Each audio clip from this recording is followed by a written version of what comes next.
Bonjour à tous et bienvenue dans un nouvel épisode. J'espère que vous allez bien. Je vous retrouve aujourd'hui pour un épisode un petit peu spécial, un petit peu hors série on va dire. Je suis très heureuse de participer à cette 3e édition du Podcaston. Pendant une semaine, plus d'1 millier de podcasts vont mettre en avant une association caritative de leur choix. L'année dernière, j'avais mis en lumière l'association Les Blues Roses. Je vous mettrai le lien de l'épisode en description. Et cette année, j'ai choisi de vous parler de l'association Zéro Ouest France. Comme vous savez, je ne choisis jamais les sujets de mes épisodes de podcast par hasard.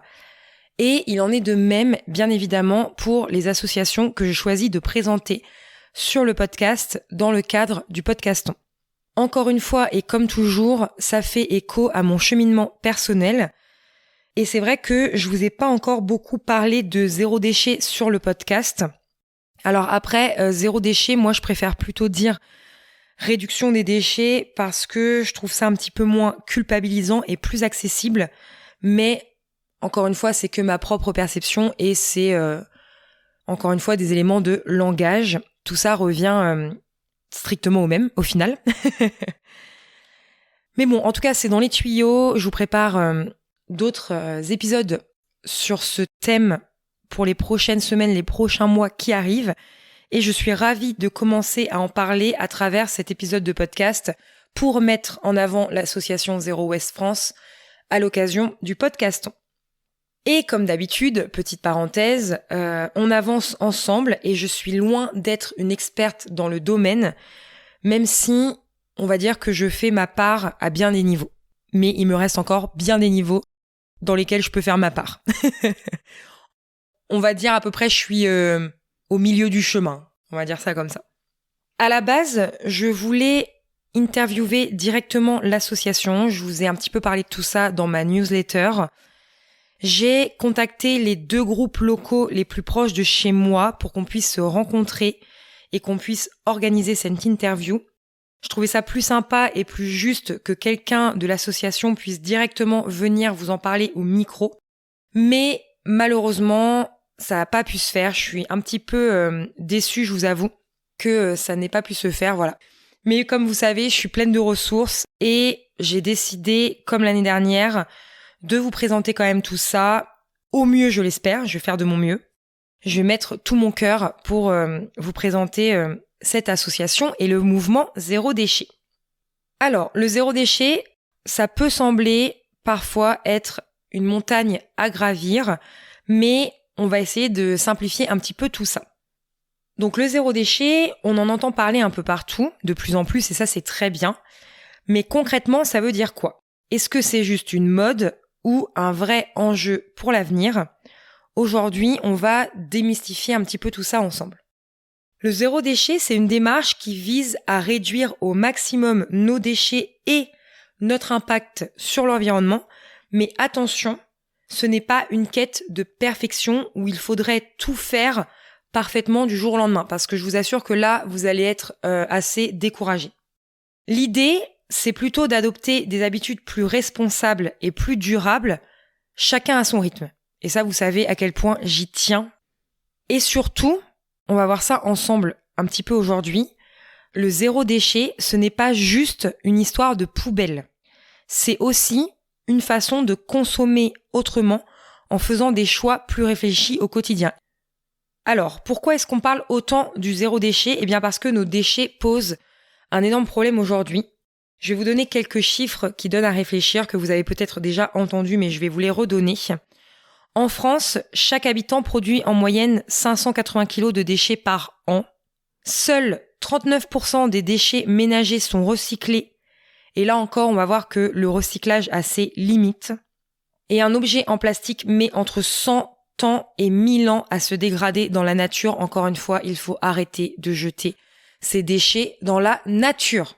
Les amis, je vous en supplie. Et le plus fou, c'est qu'une grande partie de ces déchets pourrait être évitée. En repensant notre façon d'acheter, en évitant le jetable et en adoptant des petites habitudes au quotidien. Rien de bien compliqué. Il y a vraiment des choses simple à mettre en place. Après, c'est sûr que plus vous allez avancer dans la démarche, plus ça peut demander un petit peu plus d'efforts ou de bousculer un petit peu plus vos habitudes. Mais au départ, rien de bien méchant, juste des bons réflexes à adopter. Alors, concrètement, comment on fait ? C'est là que la règle des 5 R rentre en jeu. Elle a été popularisée par Bea Johnson. C'est une pionnière du zéro déchet et c'est une sorte de guide pratique pour adopter un mode de vie plus responsable. Donc les 5 R, c'est quoi ? On va revoir un petit peu ensemble, je vais vous expliquer ce que c'est. Le premier R, il y a un ordre bien précis, vous allez voir. Vous allez comprendre pour ceux qui ne connaissent pas les 5 R. Le premier R, c'est refuser. Refuser ce dont on n'a pas besoin. En gros, c'est la première étape et c'est peut-être la plus importante. Refuser, c'est dire non aux objets inutiles qui finissent en déchets. Les sacs plastiques, les goodies, les publicités dans la boîte aux lettres, les emballages superflus. Bref, tout ce qui entre chez nous, mais qu'on n'a pas vraiment demandé. Et ça, on va essayer de les refuser. Le deuxième R, c'est réduire. Réduire ce dont on a besoin et qu'on ne peut pas refuser. Vous voyez, il y a vraiment un ordre précis, il y a vraiment de l'idée derrière. On ne peut pas tout refuser. Ça, c'est évident. Mais on peut apprendre à consommer moins, mais mieux. Réduire, c'est faire le tri dans ce qu'on possède, éviter d'accumuler des choses inutiles et privilégier la qualité plutôt que la quantité. Ensuite, il y a le troisième R qui est celui de réutiliser au lieu de jeter. Le jetable, c'est ce qui génère le plus de déchets. Réutiliser, c'est privilégier des objets durables. Donc par exemple, utiliser une gourde au lieu d'une bouteille en plastique, des cotons lavables au lieu de disques démaquillants jetables. C'est aussi donner une seconde vie aux objets en les réparant ou en les revendant plutôt que de les jeter. Ensuite, il y a le quatrième R qui est celui de recycler, quand on ne peut ni refuser, ni réduire, ni réutiliser. Le recyclage, c'est souvent la solution qu'on met en avant, mais en réalité, ce n'est pas la panacée. Beaucoup d'objets ne sont pas recyclables à l'infini, et le processus de recyclage demande aussi beaucoup d'énergie. Donc oui, c'est important de recycler, à la place de mettre dans la poubelle ordures ménagères ou dans la nature ou n'importe comment, on est d'accord, mais vraiment en dernier recours. C'est pour ça que vous voyez, c'est vrai que le recyclage c'est souvent mis en avant en premier, mais vous voyez que là, dans le raisonnement, dans la règle des 5 R, il arrive en 4e position. Donc à nous de repenser un petit peu notre manière de faire à ce sujet-là. Moi je sais que personnellement, donc ça je recycle beaucoup, ça c'est sûr, parce que ma poubelle d'ordures ménagères est vraiment toute petite. Par exemple, j'ai pas réussi à passer au mouchoir lavable pour le moment. Donc j'ai encore les mouchoirs jetables, c'est pas faute d'avoir récupéré tous les mouchoirs de mes grands-parents récemment.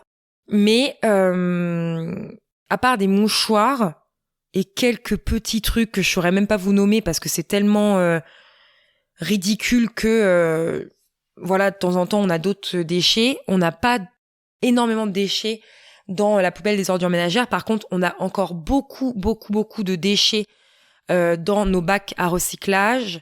Et ça, c'est vraiment quelque chose que j'aimerais réduire davantage. Et le 5e R, c'est rendre à la terre. Donc en gros, c'est composter ce qu'il peut l'être. Et nous, on a déjà un composteur depuis quelques années maintenant dans notre jardin. On en a même 2, parce qu'on fait un roulement d'une année sur l'autre. Donc le dernier R, c'est rendre à la terre. En gros, c'est tout ce qui est déchets organiques, donc épluchures, restes de repas, etc. N'hésitez pas à vous renseigner sur le compostage, parce qu'il y en a qui mettent de la viande, il y en a qui mettent pas de viande. Il y a plein de manières de composter, donc je vous laisse regarder ce qui se fait. J'essaierai de vous trouver un article à vous mettre en description de l'épisode sur tout ce qui est compostage pour que vous puissiez en apprendre davantage. Mais tout ça, ça peut être composté au lieu de finir à la poubelle. Le compost, c'est un peu le cercle vertueux du zéro déchet, parce qu'en fait, on redonne vraiment tout ce qui est déchets organiques à la nature au lieu de l'encombrer en fait. On rend à la terre au lieu que ça finisse dans des décharges avec d'autres déchets à recycler ou à enfouir, etc. Encore une fois, adopter le zéro déchet, ce n'est pas tout faire d'un coup, mais c'est comprendre qu'on a du pouvoir en tant que consommateur. Chaque petit geste compte.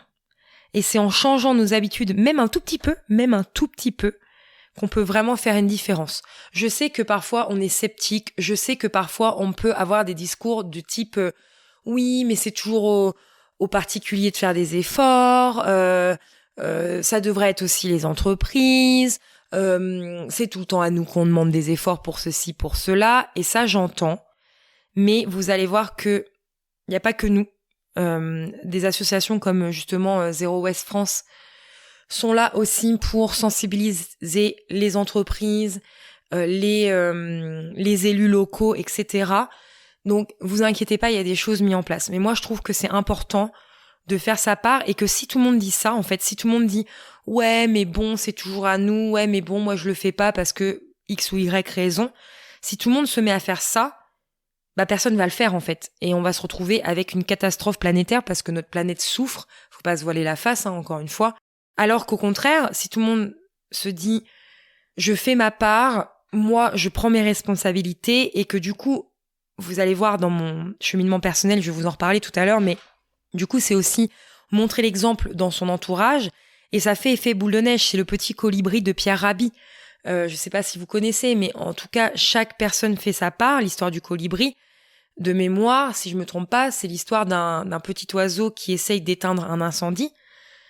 Et lui, il prend des toutes petites branches dans son bec. Pas des branches, excusez-moi, de l'eau, je crois. On n'éteint pas un incendie avec des branches, n'importe quoi, Clémence. Mais il essaye, avec son bec, de prendre de l'eau pour éteindre l'incendie.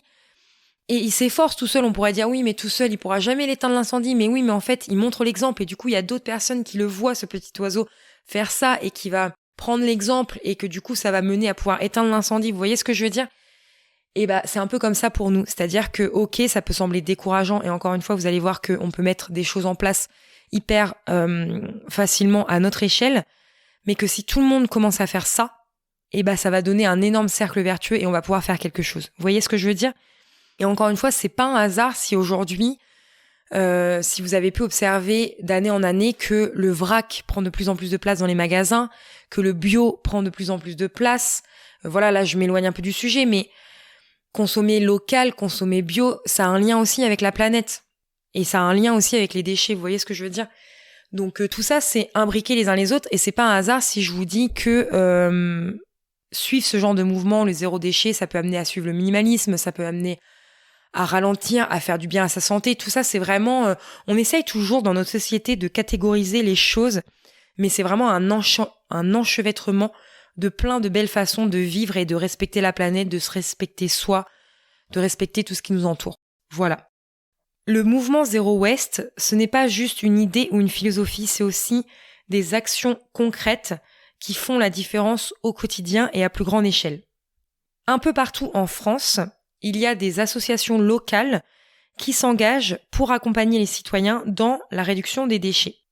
Elles organisent des ateliers pratiques comme par exemple fabriquer ses produits ménagers, cuisiner sans gaspillage, coudre des sacs réutilisables. Elles organisent aussi des événements de sensibilisation comme des clean walks, on revient avec l'anglais, pour ramasser les déchets. Vous savez, c'est aller à la plage, ramasser les déchets à la plage, dans la forêt, partout en France.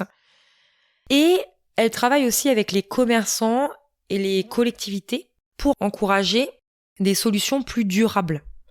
C'est vraiment plein de... c'est ce que je vous expliquais avec le colibri, c'est plein d'actions qui vont mener à des grandes choses. Comme je suis cénomarine, normande, je vais vous donner quelques exemples d'actions menées par les associations Zéro Déchet Rouen et Zéro Déchet Le Havre, qui sont les deux groupes locaux les plus proches de chez moi.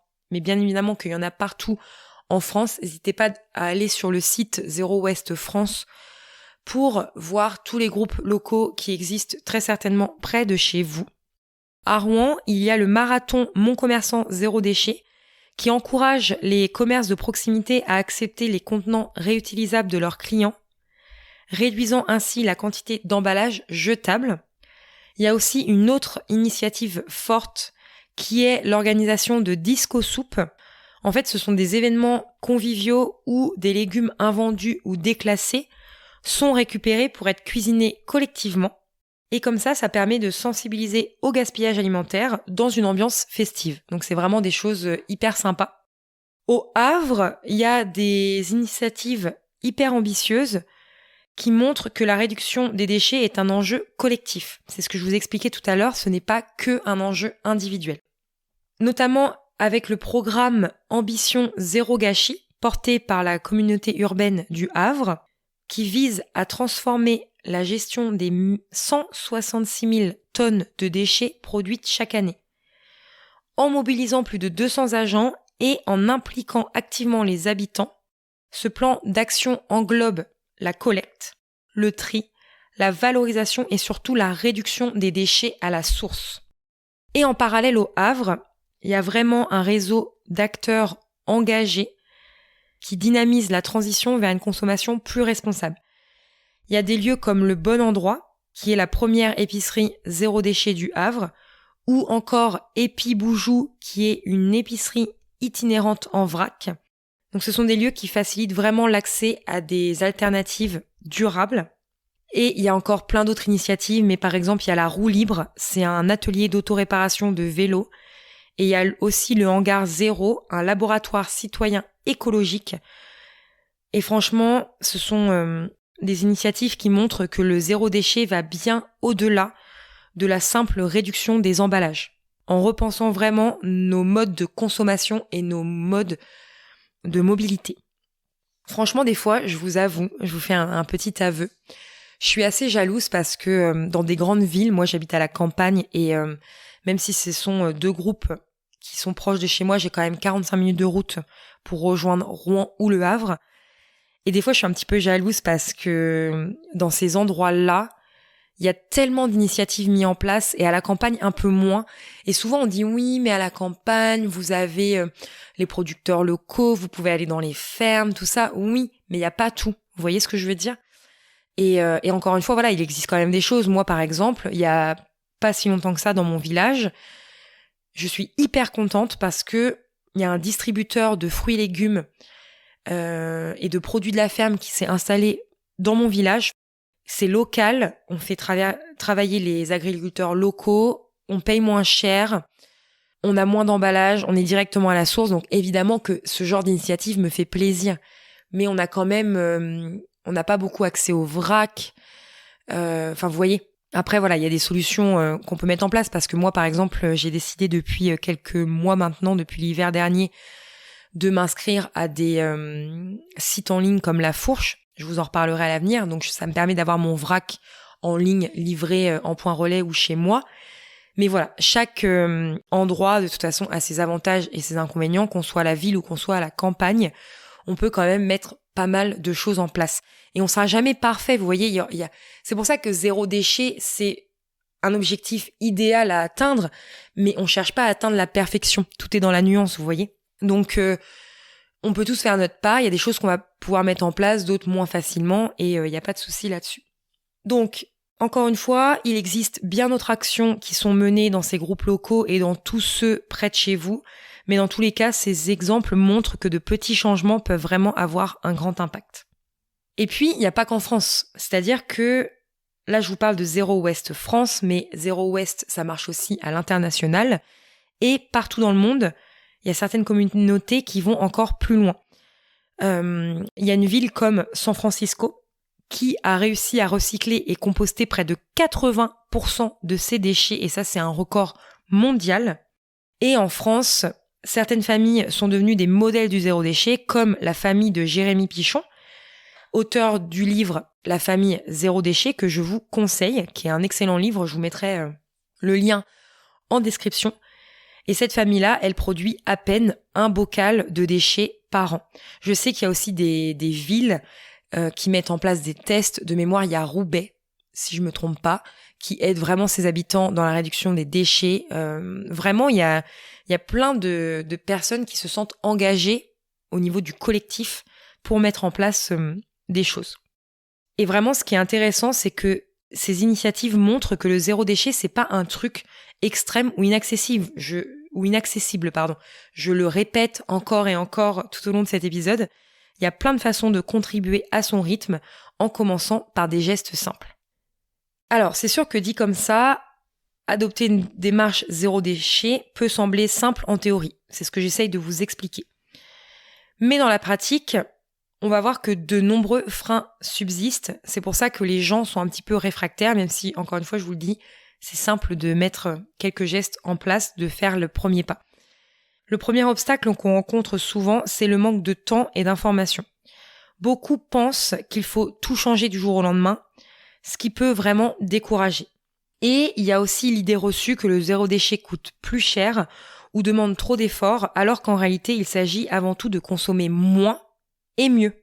Moins et mieux, est-ce que ça vous rappelle quelque chose ? Je parle beaucoup de minimalisme et de simplicité, vous voyez ? Mais malgré ces défis, les mentalités évoluent.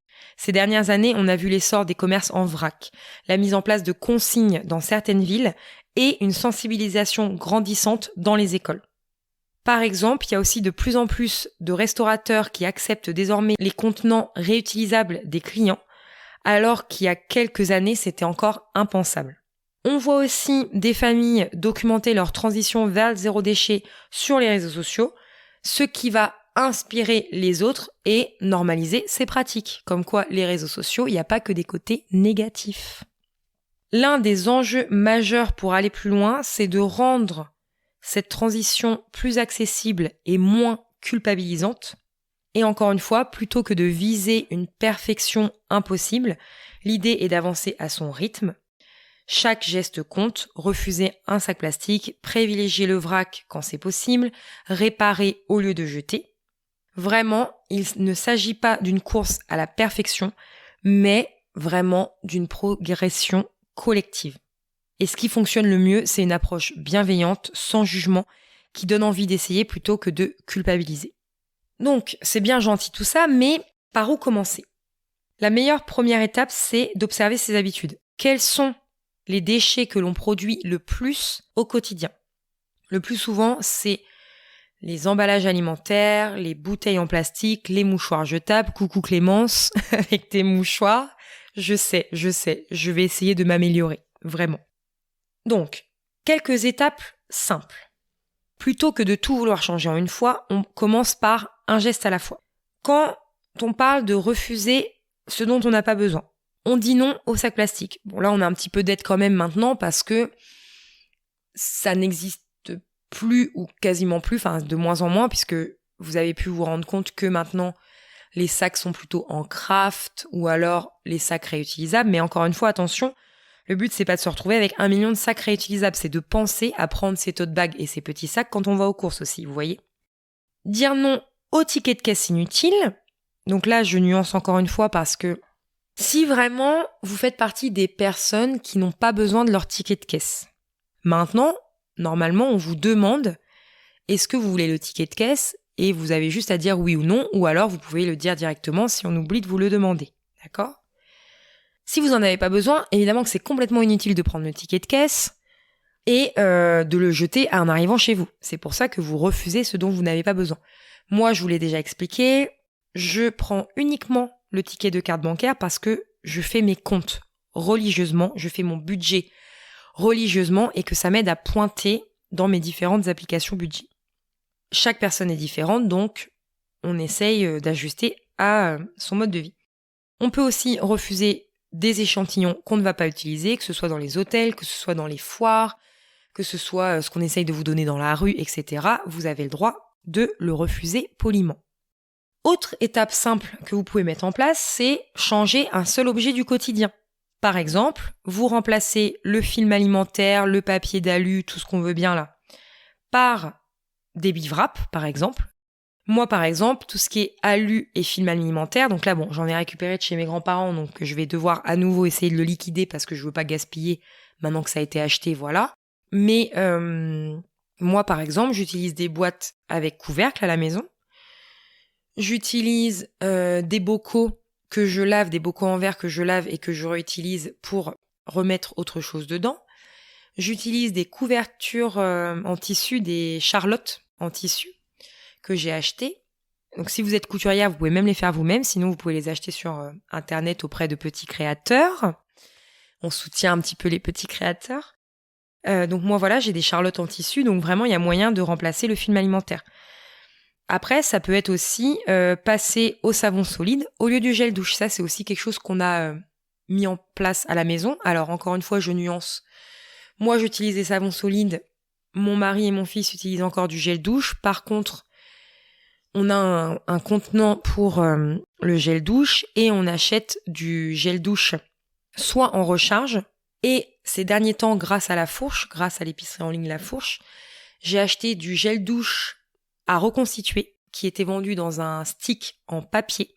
Donc c'est vrai que le papier, c'est toujours mieux que le plastique en termes de recyclage. Donc vous pouvez aussi faire ça. Et moi, j'ai reconstitué hyper simplement mon gel douche et dans un contenant qu'on ne jette pas à la poubelle puisque c'est un contenant réutilisable.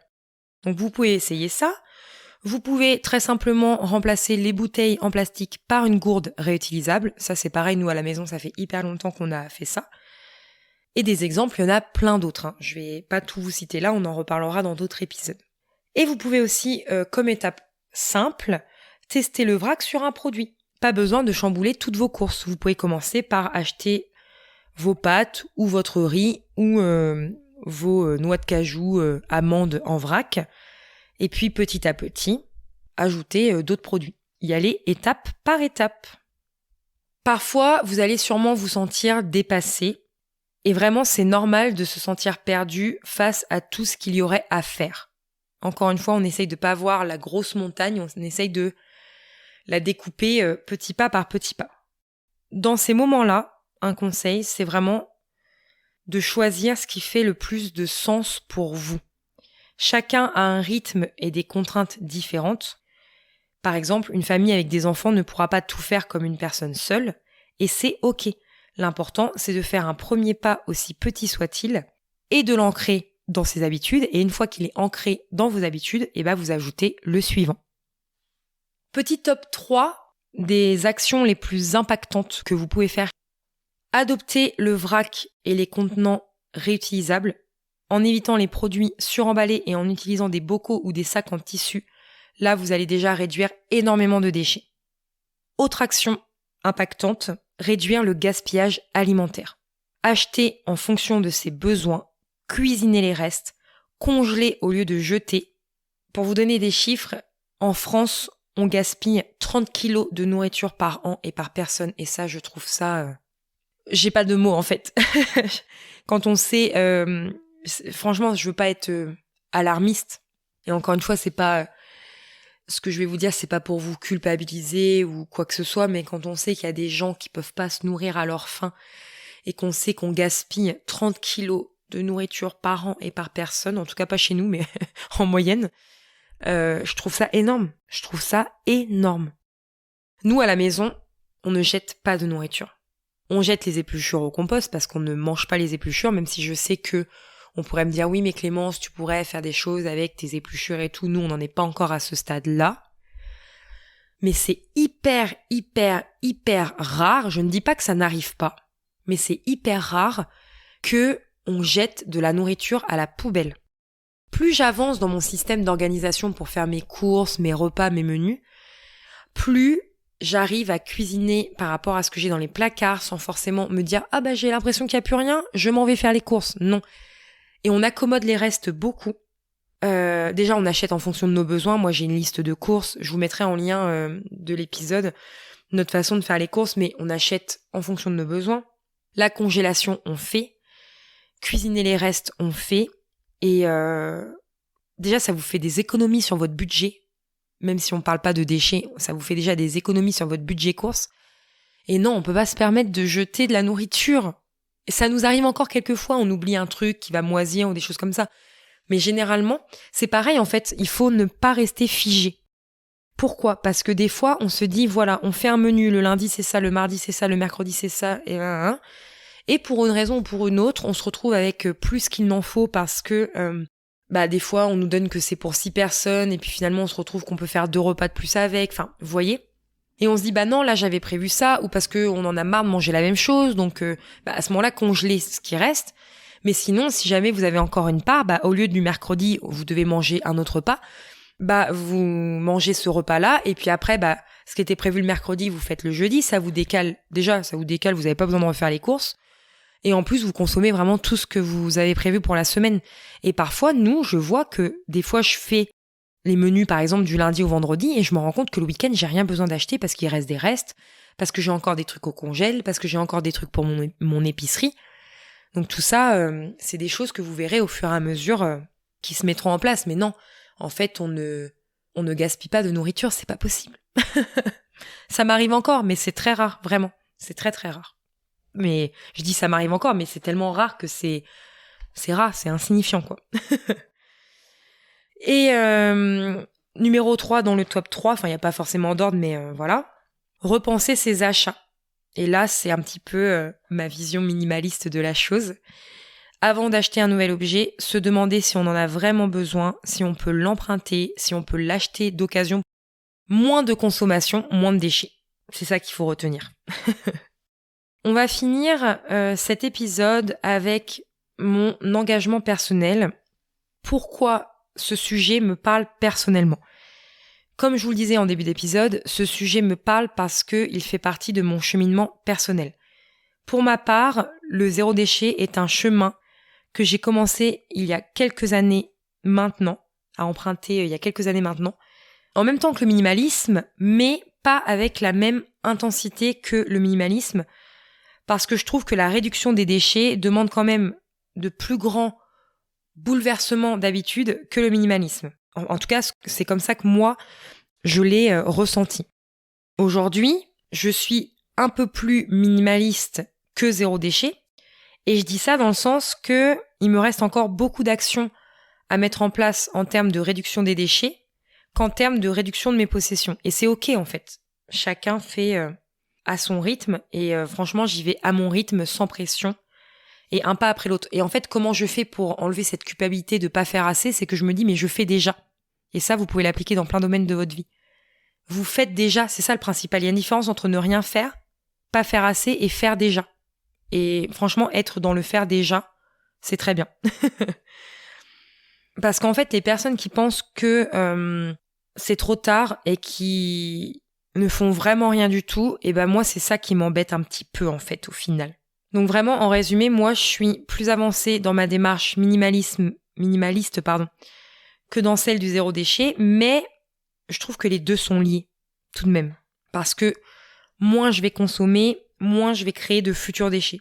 Et dans tous les cas, que ce soit pour le minimalisme ou le zéro déchet, moi, tout a commencé avec un seul et même livre, et c'est vraiment celui de Bea Johnson, Zéro déchet, avec la règle des 5 R que j'ai abordé tout à l'heure. Moi, c'est elle qui m'a fait découvrir et le minimalisme et le zéro déchet, et c'est vraiment une belle aventure, j'en suis vraiment hyper ravie. Et puis, c'est aussi des valeurs que je veux transmettre à mon fils, et c'est le cas en fait. C'est déjà ce que je suis en train de faire parce que il participe à son échelle, déjà à tout ce qu'on a mis en place dans la maison. Donc par exemple, le tri des déchets, il participe. Les gourdes à la place des bouteilles plastiques. Cuisiner pour faire maison, il cuisine beaucoup avec moi. Utiliser l'autre côté des feuilles, vous savez, les feuilles de papier déjà utilisées d'un côté, et je lui donne pour qu'il utilise l'autre côté pour faire ses dessins, etc., etc. Et d'ailleurs, c'est drôle, je vois vraiment sa sensibilité aux déchets, à la réduction des déchets, parce que quand on se balade, très souvent, il me parle des déchets à terre en me disant « Mais maman, les gens, ils sont sales », ou encore il me dit « Mais maman, c'est pas normal que ce soit par terre ». Et en fait, sensibiliser mon fils, c'est un peu comme sensibiliser n'importe qui, en fait. Il s'agit de transmettre, de véhiculer des idées, de montrer l'exemple pour inciter les autres à s'y mettre. Et moi, une des plus grandes fiertés dans tout ça, c'est de n'avoir rien lâché, malgré les pics que j'ai parfois pu recevoir de mon entourage et de ma nouvelle lubie, parce que les gens considéraient ça comme une lubie, comme une mode, voilà. Et non, c'est pas une lubie. Le minimalisme, le zéro déchet, tout ça, pour moi, c'est vraiment un mode de vie. Si vous avez l'impression que la personne qui vous en parle, elle fait ça pour la mode, passez votre chemin. Passez votre chemin. C'est vraiment pas une mode. C'est vraiment, une fois que vous avez mis le pied dedans, vous revenez pas en arrière. C'est pas genre je décide demain d'être minimaliste ou d'être zéro déchet, puis après-demain, non, finalement, allez, c'était histoire de 3-4 mois, mais j'ai plus envie. Non, c'est pas comme ça que ça marche. Mais si je vous donne des exemples dans mon entourage, un exemple qui m'a beaucoup marqué, parce que ça, c'était vraiment récurrent. Ça l'est beaucoup moins aujourd'hui, mais à une époque, c'est vraiment récurrent. As-tu du sopalin, de l'essuie-tout? Et ça fait des années que j'en ai plus chez moi. C'est peut-être un des gestes que j'ai dû mettre en place dans les premiers gestes, de remplacer le sopalin par des serviettes en tissu. Et au départ, et à plusieurs reprises, j'ai dû répéter les choses avec toute la bienveillance qui me caractérise, même si à l'intérieur de moi je bouillonnais parce que je commençais à en avoir marre vraiment. Non, j'ai pas de sopalin. Je vais te donner une serviette en tissu à la place. Ah non, t'embête pas, c'est dommage, on va pas salir des serviettes, pourquoi t'achètes pas du sopalin? Alors j'explique à chaque fois. Non, j'achète pas du sopalin qui va finir à la poubelle. Je te donne une serviette en tissu, serviette que je vais nettoyer avec ma lessive, que je vais mettre dans ma machine à laver, que ça me demande pas beaucoup plus d'efforts. Mais voilà, ça surprenait toujours et on se moquait gentiment de moi, voilà, c'est comme ça. Et ce qui est encore plus drôle aujourd'hui, c'est qu'on me demande des conseils, alors entre guillemets, des conseils, comme par exemple, où j'ai acheté mes perles en céramique que j'utilise dans mes bouteilles d'eau en verre que je remplis avec l'eau du robinet. Parce que, voilà, l'eau chez nous, elle a un goût, et que pour la boire et ne pas acheter de bouteilles plastiques, j'utilise des perles en céramique. Que d'ailleurs, vous pouvez trouver en magasin bio, je pense que vous pouvez en trouver sur Internet. En tout cas, moi, j'avais trouvé les miennes en magasin bio. Donc moi, j'utilise des perles en céramique. Il y a du charbon qui existe. Il y a des carafes filtrantes de type Brita, etc. Un petit peu plus haut de gamme, il y a Becquet. Je crois que c'est la marque Becquet pour filtrer l'eau. Becquet, quelque chose comme ça. Je regarderai, je vous mettrai les références. Mais voilà, vous avez pas mal de solutions. Mais en tout cas, voilà, faut être patient envers soi. Parce que, encore une fois, je suis loin d'être parfaite dans ma démarche. Et il faut aussi être patient et patiente envers les autres. C'est tout pareil que le tri des objets. C'est saoulant d'être patient parfois parce que même moi ça me saoule. Des fois ça me saoule, je vais pas vous mentir, dans les tri des déchets, dans le tri des objets, de voir mon entourage, tout ça, ça me saoule. Mais voilà, on sème des graines. Encore une fois, vous faites les choses pour vous, pour la planète, et il n'est pas trop tard pour faire quelque chose. Parce que si tout le monde est fataliste, les amis, on va se retrouver dans la mouise, dans le caca, d'ici quelques temps, si ce n'est pas déjà le cas d'ailleurs. Donc allons-y, retroussons nos manches et on y va. Je voulais répondre à cette petite question parce que je trouvais ça un petit peu fun, qui est quelle est l'action que j'aimerais voir tout le monde adopter? Parce que je voulais la poser cette question si jamais j'avais quelqu'un au micro, donc je me suis dit que je vais y répondre moi-même, voilà. Alors, en vrai, ça a été hyper dur de choisir parce qu'il y a énormément d'actions que j'aimerais voir adoptées par tout le monde. Donc c'est dur d'en choisir une, même si j'aurais d'autres occasions de vous en parler, de vous parler des autres. Je dirais vraiment tout ce qui est à usage unique. Tout ce qui finit la poubelle après une seule utilisation, je peux plus. Les bouteilles d'eau, les sacs en plastique, les pailles, les cotons démaquillants, les cotons de tige, voilà. Moi, encore une fois, je fais une parenthèse parce que les pailles, j'utilise des pailles en inox, donc n'importe quoi, mais les cotons de tige, j'étais passée à l'auriculi, le petit objet en bambou. Je suis repassée au coton de tige parce que je trouve ça désagréable, mais je sais maintenant qu'il existe des cotons de tige réutilisables beaucoup plus souples, beaucoup plus agréables, donc je veux essayer ça, vraiment. Mais bon, il y a plein d'exemples de trucs qui finissent à la poubelle en usage unique. Je sais que l'État y travaille, et ça, je trouve ça bien. Mais on a aussi notre part à faire, parce qu'il y a encore beaucoup de chemin à faire. Mais en tout cas, je trouve que c'est un véritable fléau pour l'environnement, car tout ça, ça met des centaines d'années à se décomposer, ça pollue nos océans, ça pollue nos sols, ça pollue nos vies, à un moment donné, voilà. Mais la bonne nouvelle, c'est qu'il existe plein d'alternatives simples et accessibles que chacun peut adopter au quotidien. Et en choisissant des alternatives durables, on devient vraiment acteur du changement et on aide à préserver notre planète pour les générations futures. Comment soutenir ces initiatives ? Je vais vous donner rapidement quelques actions pour soutenir le mouvement Zéro Déchet en France. Vous pouvez rejoindre un groupe local, participer à des événements ou des réunions pour agir concrètement au niveau local. Vous pouvez adopter tout simplement le zéro déchet, donc changer vos habitudes de consommation pour réduire vos déchets au quotidien. Vous pouvez engager les élus, donc demander aux élus de votre commune de mettre en place des politiques favorables à la réduction des déchets. Vous pouvez les interpeller.